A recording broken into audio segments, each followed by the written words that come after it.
ঝড় বৃষ্টির পার্বত্য জেলা খাগড়াছড়িতে ফসলের ব্যাপক ক্ষতি হয়েছে। এ নিয়ে আরও জানাতে খাগড়াছড়ি থেকে যুক্ত হচ্ছেন সহকর্মী সমীর মল্লিক। সমীর মল্লিক, খাগড়াছড়িতে আসলে টানা বৃষ্টির ফলে ফসলি জমি এবং ফসলের কিরকম প্রভাব পড়েছে, ক্ষয়ক্ষতি কেমন হয়েছে?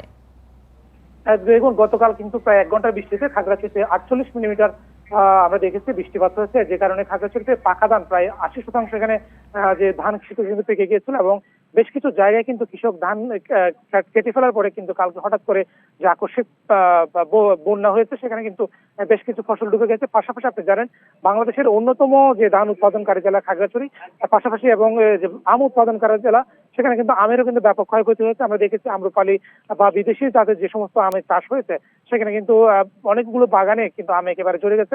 আমরা বেশ কয়েকজন কৃষকের সাথে কথা বলেছি। খাগড়াছড়ি সদর উপজেলা একজন কৃষক, তার সাথে কথা বলেছে, প্রায় 30 একরের মতো তার বাগান রয়েছে, সেখানে প্রায় 2 টনের মতো আম কিন্তু কালকে একদিনে ঝরে গেছে এবং অন্যান্য যে বাগানগুলো রয়েছে সেখানে কিন্তু একই ধরনের পরিস্থিতি আমরা দেখেছি, যেখানে আসলে আমের ব্যাপক মৌসুমী ফল হিসেবে আমের ব্যাপক ক্ষয়ক্ষতি হয়েছে। 2 মাস পরে কিন্তু আমগুলো মাড়াই করার কথা ছিল, কিন্তু এখন আসলে কৃষক একেবারে দিশেহারা বলা যায়। পাশাপাশি আমরা দেখেছি এখানে যে ফসলের ক্ষতির পাশাপাশি খাগড়াছড়িতে যে পাহাড় ধসের একটা ঝুঁকি ছিল, সেই ঝুঁকির জায়গায় কিন্তু প্রশাসনের পক্ষ থেকে পাহাড় ধস মোকাবেলায় সেখানে প্রশাসনের পক্ষ থেকে মাইকিং করে যারা পাহাড়ে পাদদেশে ঝুঁকিপূর্ণভাবে বসবাস করছে তারা যাতে সরে যায়, সেই জায়গাতে কিন্তু খাগড়াছড়িতে পাহাড়ে যারা পাদদেশে বসবাস করছিল ঝুঁকিপূর্ণভাবে তাদেরকে সরে যাওয়ার জন্য নির্দেশ দেওয়া হয়েছে।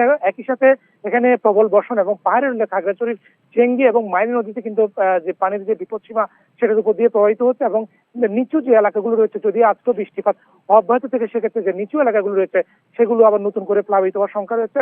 তবে কৃষকদের পক্ষ থেকে বলা হয়েছে তাদের আকস্মিক এই বৃষ্টিতে তাদের যে পরিমাণ ক্ষয়ক্ষতি হয়েছে তারা আসলে সেই ক্ষতি পুষিয়ে ওঠা তাদের জন্য খুবই দুরূহ হয়ে উঠবে এবং পাশাপাশি এখানে দুর্যোগ মোকাবেলায় প্রশাসনের পক্ষ থেকে সব ধরনের প্রস্তুতি নিতে হচ্ছে। তবে এখন পর্যন্ত কৃষি বিভাগ কি পরিমাণ ক্ষয়ক্ষতি হয়েছে সেটির ক্ষতি নিরূপণের কাজ শেষ করতে পারেনি।